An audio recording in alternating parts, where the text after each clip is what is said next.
За данзангийн нэмсрэн танаа. Тэнгэр урхан хэн нэгэнд им уулгаад болох шиг шилэн аяган талбаг тонхийг чимээ ирж буй цаг. Данзангийн нэмсрэн шууны мөр харц шиг мэлтгэнэд суухыг анзаарч суунам. Сөмөгтэй ус тэрөөхөнд гэрэлтхэн этүүгэн ихийн ариусгал шиг бодогдном. Хаа нэгтэй гол дотор л мөнгөн биер унах шиг сонихон мэдрэмж цалиг хойд хараа сонгон тэнгэрийг нэгчвэл үржин андын орон үзэгдэнэм. Тэнд морь зөөрмөлөх шиг нам гүмийн дотор дээлтэй хүмүүн шүлэг бичнэм. Тэрэлгэн засахт нэг их шаргал гэрэл цацарч ахаад л ажин түчин залганам.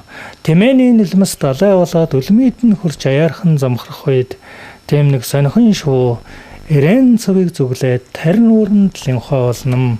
Хордын саран асаасан лаашиг гэрэлтгийг одоо хэн мэдрэх бол холиг эрен цавын дөрвөн цагт өнчин зургалын зүүдтэй тунгалаг шүүдэр найрагчийн нулимс шиг сувдрахыг одоо хэн имэрх бол туулайн хурал янзганы наадамтай дорны тал гониглосхиндэ манан дунд солиустах хон ами тавагийн улмын хөндлөл болох уя нэрэлзах улсын татварга дээр мандал ширтэж удаан сууби үдсгэлэн төсгөөчөд бүжиглэж ботсон мэт нэл содон өнөр сэвэлцхүүе өнөөх алтан арган өнчирснийг бодоод хөндлөн тэнгэлцэх шиг санаалтнам.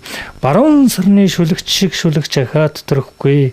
Баруун саран шиг саран чургах болов яах бол гэгэлгэн олныгоо ойлуулаад л буцчихсан таниган бодохоор гэрдээр минь зүсрэх ураа гөрөөс шиглэх шиг санагдана.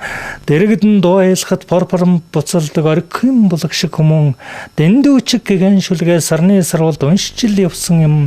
Дөнгөж сая босоод явсан бололтой гөрөөсний халуун хэвтэр савсах үед дээшээ харж өвтөд тэрээр өвс зүүж бодлогоширсан юм.